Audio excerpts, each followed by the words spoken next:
Greetings and welcome to this episode of Leadership Edge. I'm Dr. Chavonne. I hope you all are enjoying the month of June. We are pretty much almost at the halfway point of this month. I tell you, the year is flying by. And this is Wednesday, so this is hump day, especially for those who are working a Monday through Friday shift.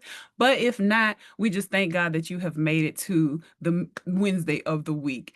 I'm so excited about this topic for today. Of course, our title is Fearless Reinvention, Starting Over at Any Age. And the hot topic is career transition and reinvention after 40, which I can speak to 100%. And so once again, I say welcome.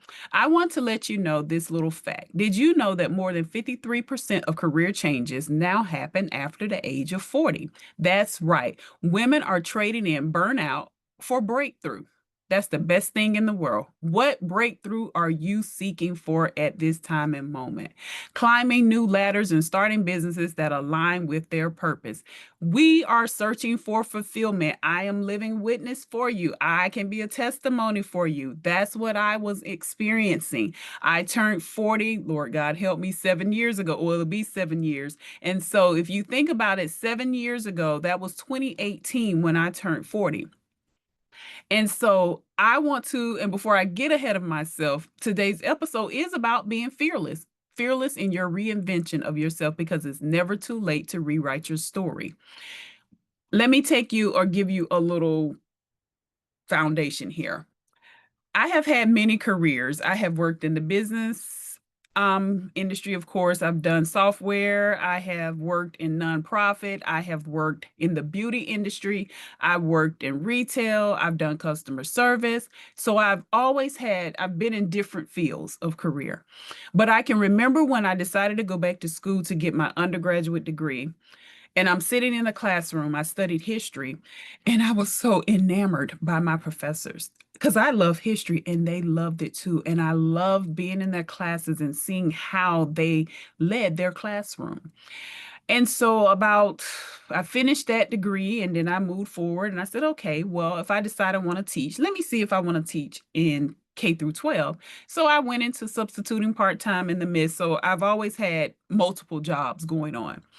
And so I said, okay, I'm off this day. Let me see if I can get into the sub arena and see if I like being in the K through 12. Because what happened was at some point in my life, God said, go back to when you were a child and reflect. And sometimes that's what we have to do. I hate to say this, but what did you want to do? Or what did you want to be when you grew up? Remember those questions we used to have in class? Well, I remember that question being asked, and I remember. And so I began to reflect on what did I do as a child? What did I enjoy playing? I remember playing as an accountant. I remember playing as a teacher. I remember playing as a chef or cook or homeowner. And so those things just began to resonate with me. And so when I finished my undergraduate degree and then I finished my graduate degree, I said, oh, okay, well, I could become a part-time adjunct because that'll get me in the college level. Well, with anything, there's roadblocks. And I had some roadblocks. And the one college that I thought I could get on with, I had done a test sub job through them and it didn't manifest. Because what I learned with any kind of organization, there's politics. And because my experience at the time, I had not been in the classroom enough. I had classroom experience through the church, but everybody doesn't see that as a means of rolling over. And so I said, okay, well, I'm gonna keep going to where I was going. I was hit by the market. What it was an 0809. So I was unemployed for a while. And so I volunteered in the church to build my skill on the administrative side. So all these things are taking place in my life. So what really happened was I finally decided in 2016, I said, okay, if I want to teach on a college level, okay, let me pursue the highest level degree. Initially, I wanted a degree in history because I wanted to be able to teach history on the college level, but my track went a different way. I have a doctorate in organizational leadership, and I said, okay, well, that's cool. I can still teach and get into the school system. Mind you, I'm at 40 doing this reinventing because I turned 40. I had already been subbing for a while because I left my other job because it wasn't fulfilling, because it wasn't what I was passionate about. It wasn't what I wanted to do. So I decided to go back to school. So that's a reinvention in itself. I'm 40. I'm about to be 41. Of course, my goal years ago was, oh, I wanted to have my degree by 40, not going back to school at 40 to get it. But procrastination sometimes and just God's plan and maneuvering and getting you back on the track. But when that unfolded, when I tell you everything unfolded to the point where I said, okay, this must be it. Literally, I could not find my graduate thesis. And one day God said, get up, go to your computer. And I literally started typing in my email and I found that thesis and other things. I said, okay, well, this is meant to be, this thing has to happen. And those things happen. So I started in 2019. This is my step for reinventing myself at 40 and transitioning my career. I started working on my doctorate January 2019. 6 years later, which is unbelievable, I completed my degree in 2022. My dissertation was successfully published, and I have been working in higher education for 3 years. A career transition and a reinvention at 40. And I am always thinking, and maybe you're this way too, what can I do differently? What more can I do? What else can I do to expand and to stretch my capacity? So let's talk about 3 mindset shifts that will change how you approach your next season, because maybe this is where you are. Release the timeline. You are not behind. And I have to tell myself, I'm going to be honest with you, I have to tell myself that regularly. Because I do, when I look at former classmates who have been in their careers for 20 years, and especially if you're in education, you've done 20 years or more, at 30-year mark, you can retire. Well, right now, I haven't reached that 30-year mark in one organization. But age is not a disqualifier. So I don't care if you're 40s, in your 50s, in your 60s, in your 70s, in your 80s. If you feel passionate about it, pursue it. It's a strength. Experience is your advantage.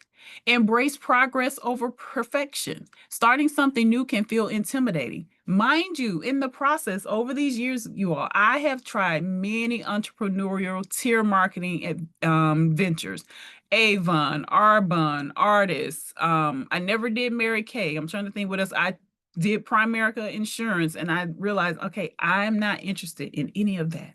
And I came to the decision that yes, I have the entrepreneurial bug, but what can Chavonne do that Chavonne enjoys, that she's passionate about, that is going to, on the adverse side, help people? And someone told me one day after they were talking to me, and I was just reeling out different thoughts and ideas. They said, have you ever thought about being a coach? I said, no, I never thought about it. And they said, because it comes naturally for you. I said, yeah, it does. When I hear people's story or they share their business ideas, I do. I start ripping it off. Okay, how can you do? These are things you can do. And I realized that was my business.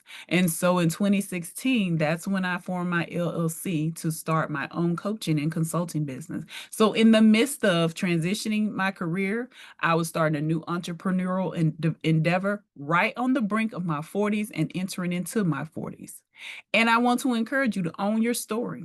Everything you've done, from raising a family to managing a team, is part of your leadership journey. Nothing is wasted. Even if you've had failures, your failures should be something that you learn from, should not hinder you from moving forward. Reinvention is not a restart, it's a realignment, and you're allowed to choose again. That's the beauty of it. As long as you still have breath in this earth, you still have opportunity to continue to do it again and choose to do it again over and over and over.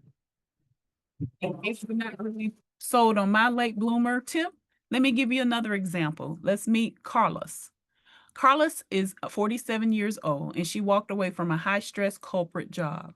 Everyone said it was too late to pivot. It's never too late to pivot. But she went back to school and launched a wellness coaching business. Today, she's helping hundreds of women heal.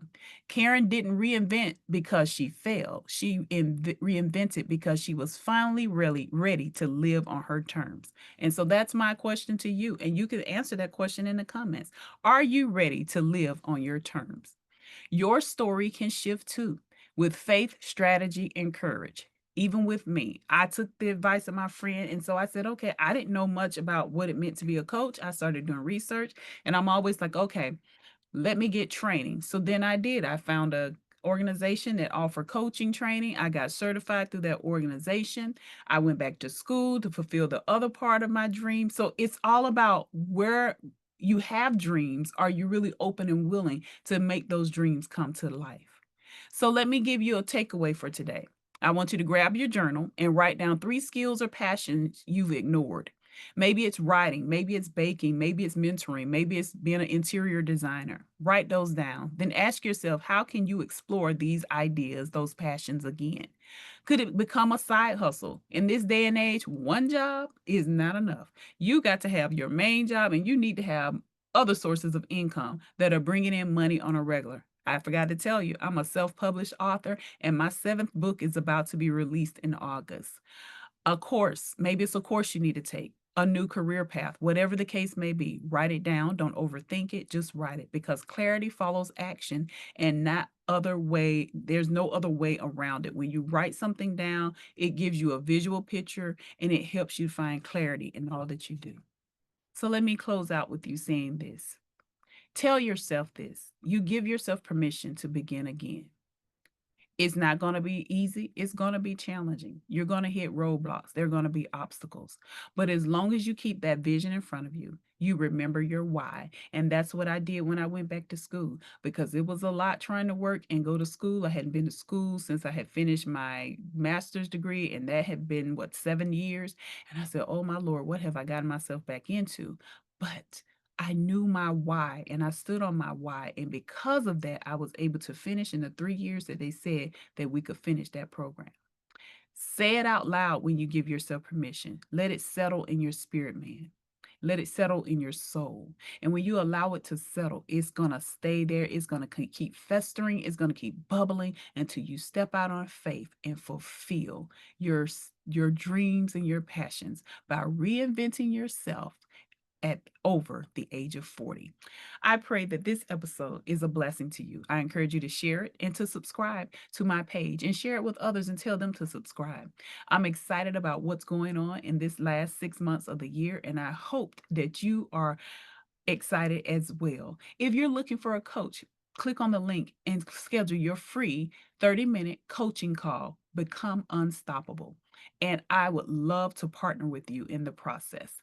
Also, visit our website. We have articles, we have other resources that you can use to help yourself as a leader to excel and to succeed in all that you do. Thank you so much for joining us for this episode of Leadership Edge. Have a blessed day.